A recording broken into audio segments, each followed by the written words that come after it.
Yeah, Scorpion's always been my favorite character, and he still is to this day. Fight!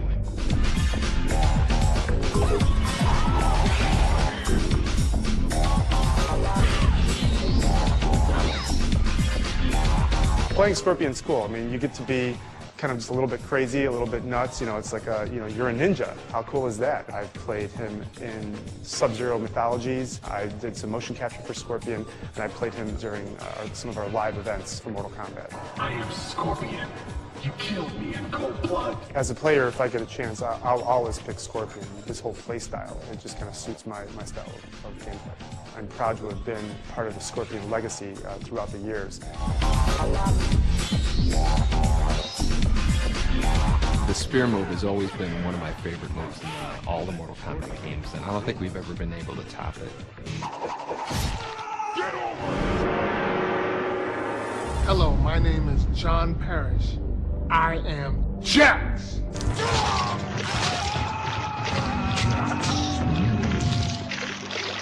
Fatality. Being the big guy, I was using raw strength and mental attitude. Be energetic, to be powerful, to actually portray myself as a hero, as I would look at it. John Parrish was great to work with. He was really one of the easiest guys to work with in terms of being able to do all the moves and all of the special attacks. I am the real Jax. We worked with him throughout Mortal Kombat 2 and Mortal Kombat 3, and he did a lot of promotional stuff with us. It was really great. When he first put the makeup on my arms, it took him 6 hours to do total.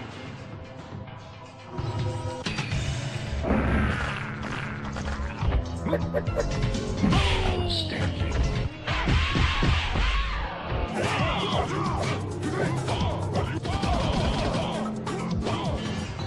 Actually, it feels great to be part of the Mortal Kombat legacy. My name is Anthony Marquez, and I played Kung Lao.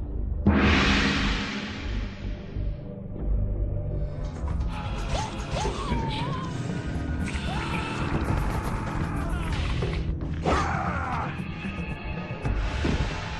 After the first Mortal Kombat, the creators wanted to introduce another Shaolin monk type character. They had heard about me, and I seemed right for the part. Tony was probably one of the best martial artists that we worked with. You could see his character, you know, the kicks are really high and they're authentic, so he lended a lot just because of all of his experience with martial arts.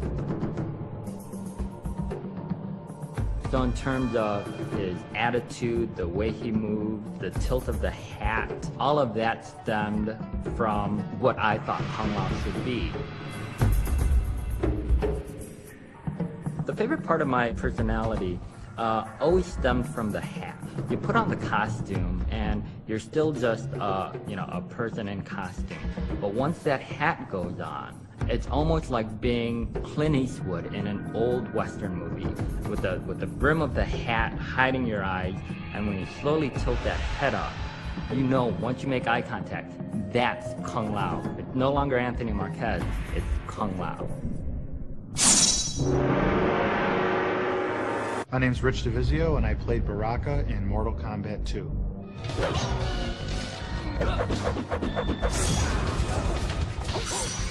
We were trying to come up with characters, you know, and we were going to costume stores and looking around and found a mask of this monster.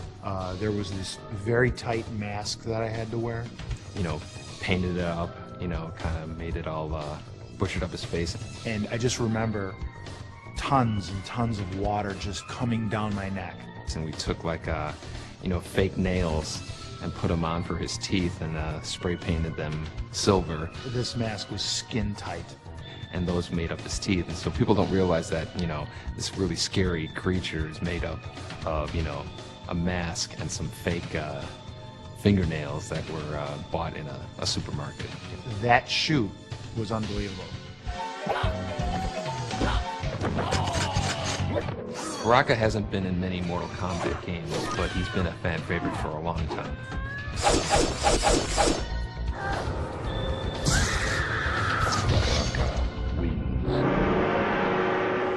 Sector and Cyrax were unique in that they were mechanical and they were robotic.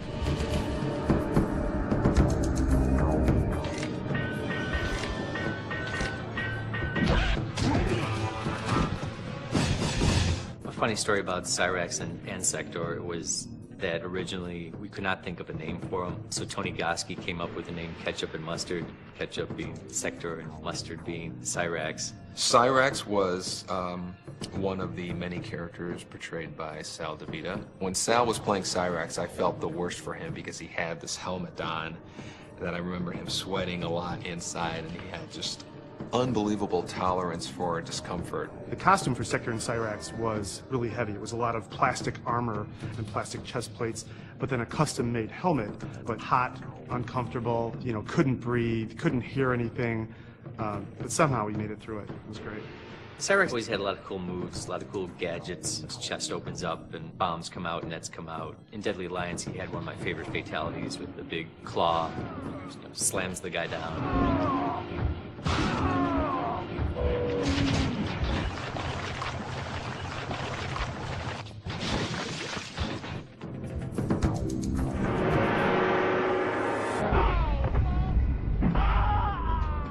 There were actually 2 Goro models made, and one was used for the actual game and was it was posed and, you know, changed so much that it kind of fell apart over time.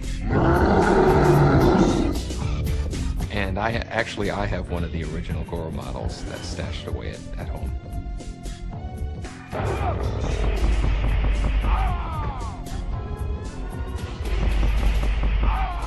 Flawless victory. Well, I think Katana was really one of the favorite characters from Mortal Kombat 2. She was a new character. She had ridiculous combos that people, you know, came up with that I had not even thought of. And so when I saw people doing Katana combos, you know, in the corner, you knew there was something special because people were taking the game in a direction that you didn't even think of.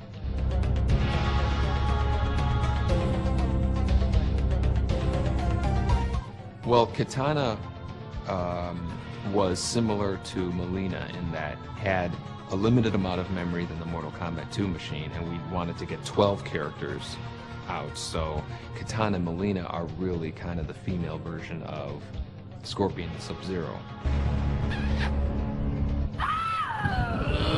Kitana wins. Flawless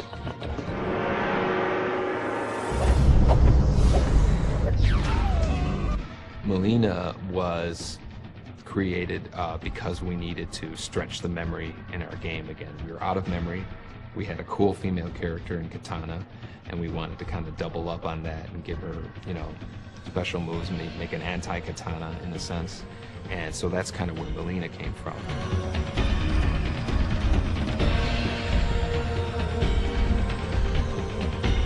And so then with Melina, we had also introduced Baraka, so we wanted to make a tie with her because Baraka was a really bad character. So underneath the mask, Katana is really beautiful, and underneath Melina's mask is, you know, these really nasty teeth that were originally never on the costume, but we would just kind of draw them in on her fatalities.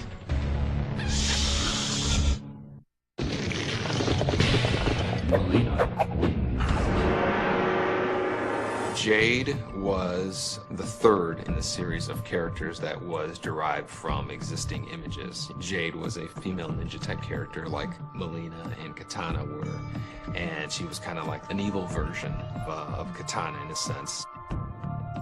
Jade is a childhood friend of Katana, which probably makes her thousands of years old, because Katana is thousands of years old. The approach we've taken with Jade in this game, in Mortal Kombat Deception, is that she's more of the stealthy ninja type of character. She's the one that sneaks around and gets information, you know, and carries out covert activities. And I kind of like that about her. She's about getting things done, and she's very loyal. We wanted to give her something that separated her from Katana Melina, so we gave her the staff weapon that was her weapon in Mortal Kombat 3. Not many characters had weapons in Mortal Kombat 3. That was really what we wanted to do to separate her from Katana Melina.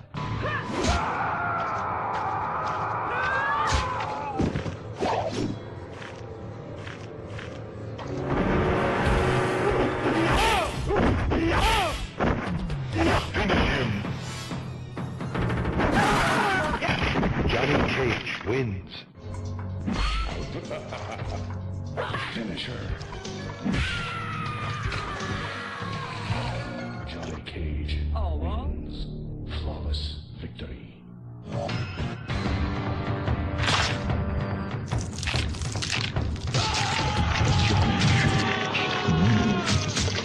Fatality. Hi-ya.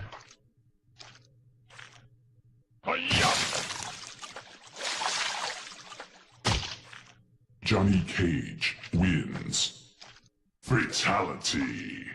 Johnny Cage was kind of like our version of a Hollywood action star.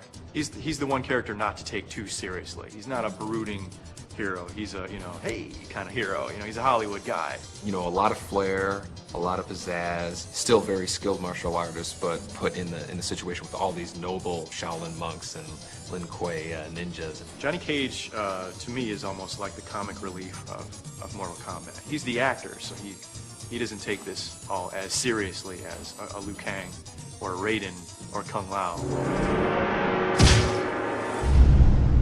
Cabal first made his appearance in MK3. He was originally designed as kind of this nomad, sand person kind of character. Again, we really wanted to create a character that seemed to have a handicap of sorts in terms of he had this breathing apparatus that kept him alive. He still had these incredible powers that none of the other characters had. He had a lot of cool moves. He had this dash, which he would run past a character, spinning him around, and then he could pull off some combos on him. And everybody kind of liked his tornado move where he would run by the opponent and then they would spin like a top and they kind of get a free hit on them. Cabal also had these hook sword weapons that one of the few characters in the 2D games that actually had a weapon in the game. So that kind of made him stand out. He was actually one of the characters that was considered almost too powerful in Mortal Kombat 3. And we had to kind of tone him down for Ultimate Mortal Kombat 3. For Deception, we finally had the chance to bring Cabal back the way we originally intended him to be. We gave him the long trench coat, gave him a backpack. That was part of the original design, but back in the old days of digitizing, we couldn't really handle that. A long coat would have gotten in the way of the character's moves. In the 2D games, we were really limited to the costumes that we could build because it was digitized graphics. And with the 3D games, we build the costumes and the computer so we can really do whatever we want. Cabal's always been one of my favorite characters, so I was totally happy to bring him back for Deception, give him the classic design that we intended.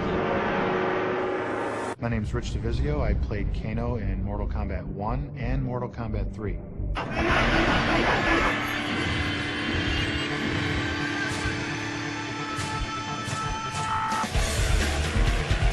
We wanted to make a guy who was kind of half cyborg, half human, and so we put this metal plate on his face. Again, we bought something at a costume store and put makeup on and attached it. And the guy who played Kano, this guy Rich DeVizio, he brought it to a new level. He gave him his character. He just really became Kano in a sense. It becomes a part of me. When I played Kano, I actually felt that it was kind of a showcase for myself to become larger than life with this character. I really believed that I can be this guy, and it worked out very well. It's not hard for me to embrace a character and become it. One of the favorite moves that I like that Kano did was his fatality, and it goes a little something like this.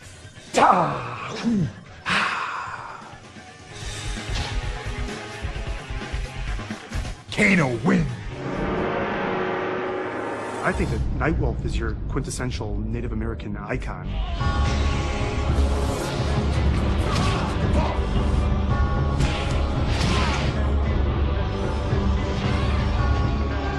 Just a strong, proud person with pride. He's got honor, has rules, but at the same time, he is definitely no pushover. Well, the Nightwolf costume looked a lot better on the drawing than I think it did on me, but we made do. Nightwolf's fatality was holding his tomahawk up to the sky, channeling light through it, right into his enemy for his fight. The favorite character that I played in Mortal Kombat was definitely Quan Chi. Do not fail! We have toyed with the ninja long enough. Quan Chi was a really interesting character because he was created for a game called Mortal Kombat Mythologies. You are responsible for this sorcerer! Which was an adventure game that was being produced at the same time as we were doing Mortal Kombat 4. And so we thought it would be interesting to have him make an appearance in Mortal Kombat 4 as well as Mythologies, even though those two games happen in completely different parts of the Mortal Kombat timeline. Quan Chi is one of the most mystifying characters to me. We really don't know what his origins are other than he's from the Netherrealm and he's part of the Brotherhood of Shadow. Who knows how old he is? You know, he could be as old as the Netherrealm itself. But he is definitely evil. He is definitely an evil guy. I think of him as the greatest sorcerer in the Mortal Kombat universe. I think of him as being even more powerful than Shang Tsung.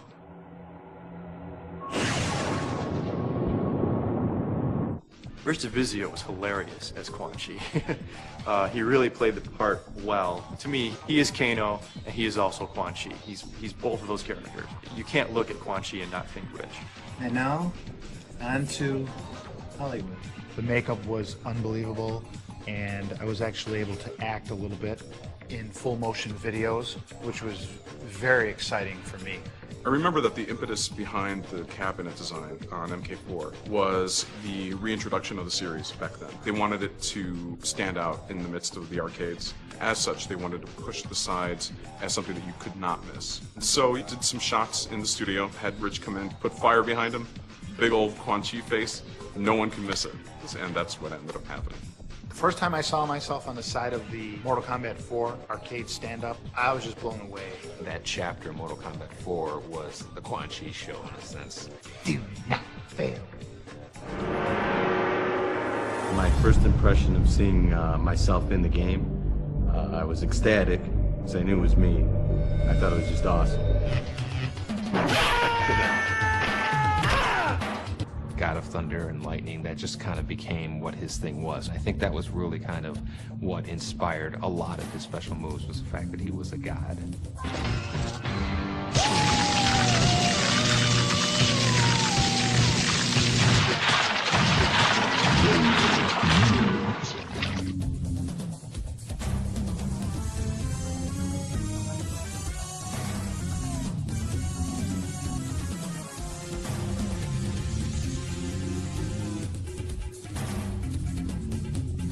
In real life, I am a martial arts expert. I've been doing various arts for probably 22 plus years.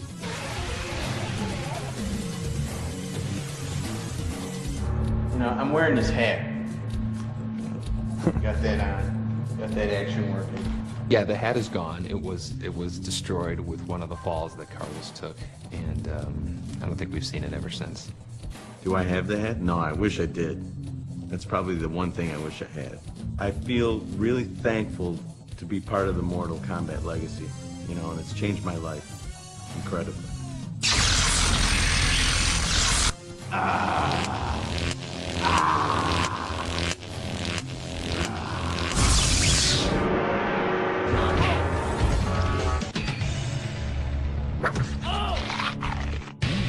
Reptile wins. Fatality.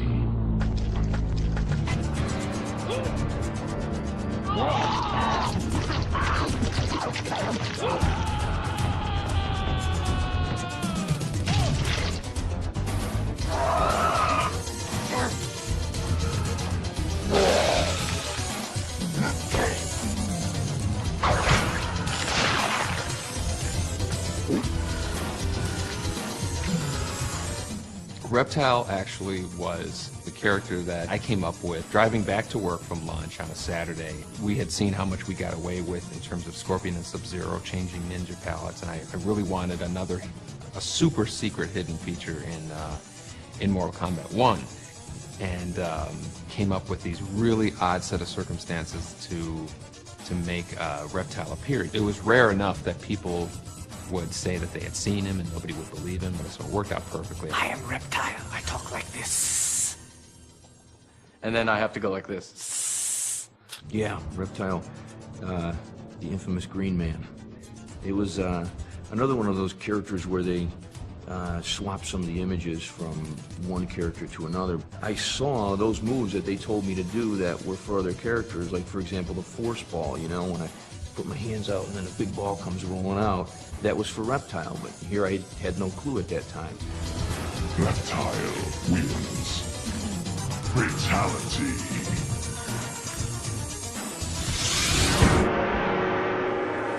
Shang Tsung, he is the symbol of evil for Mortal Kombat. He's always around. I think he's been in almost every game.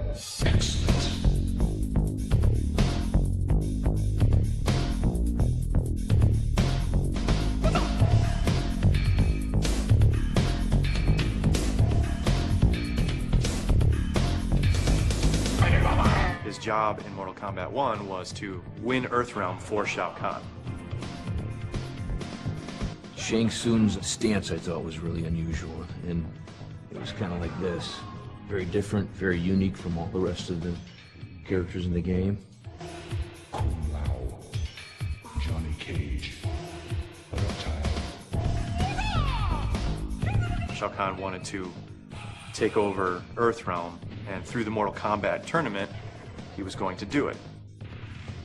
Shang Tsung was probably one of my favorite characters in the series. He always kind of had the sinister edge, more so than some of the other characters, a bit more regal kind of feel, and that's what I tried to capitalize on in redesigning him for Deadly Alliance.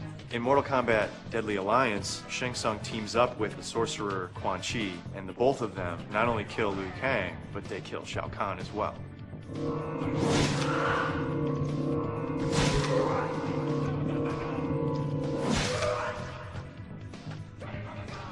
Shang Tsung wins. Fatality.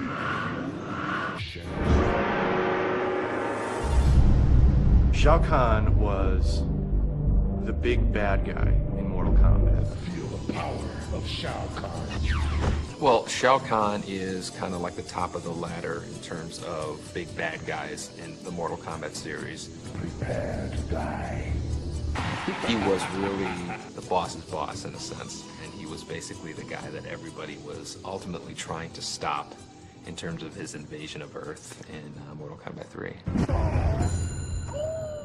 And he also had this charge move that would attack you with, and a lot of players didn't realize that all you had to do was duck underneath the charge move and then you got a free uppercut. Once they discovered that, he became a lot more manageable of a character to fight against, but until they discovered that, he seemed almost undefeatable.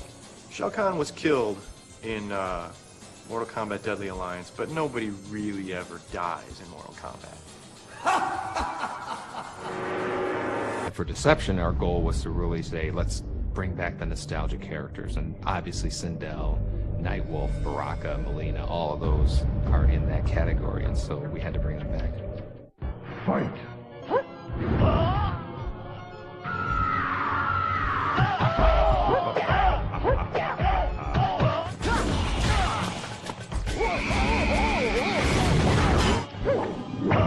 The wig that we had in Mortal Kombat 3 for Sindel didn't have that much hair. We did a lot of After Effects touch-ups.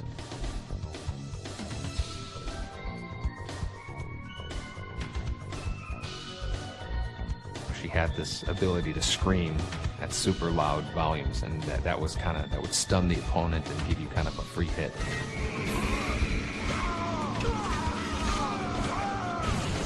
Sindel wins.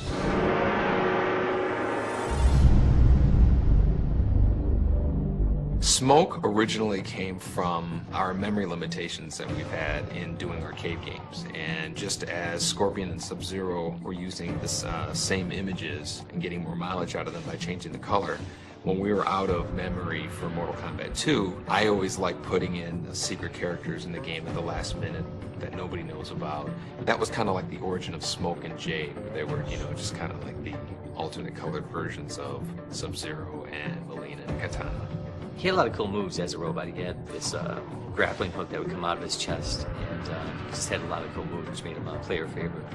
We brought Smoke back for Deception just because people have been asking about him for a while now. It was funny because a lot of fans like the ninja version, a lot of fans like the robot version, So I thought it would be a good idea to bring back both. Every one of our characters in Deception has kind of two costumes, and so for Smoke, we decided we're going to have him be a normal ninja, like people had seen him before in Mortal Kombat 2, and then also his Mortal Kombat 3 persona, which is kind of like the cybernetic ninja. Players can pick which one they want to play as.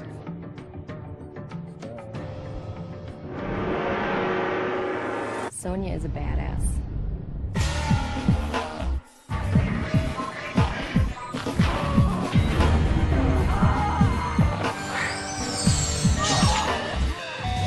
Carrie was easily one of the best people we've worked with in terms of actors playing the characters.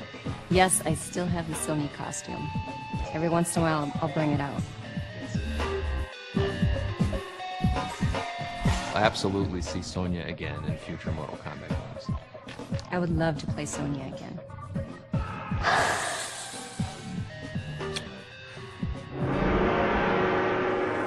My name is John Turk, and I am Sub-Zero.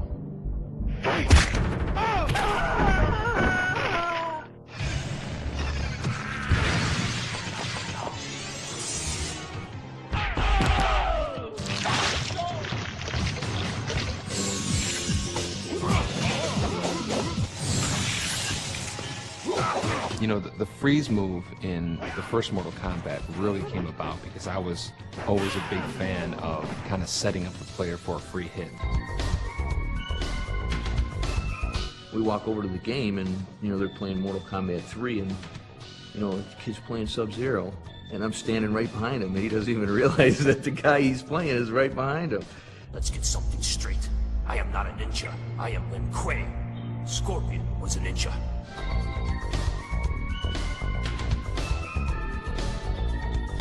My martial arts style defined the character of Sub-Zero's based on the way I move, the way I kick, the way I punch, the way I turn, the way I move my leg when I do sweeps.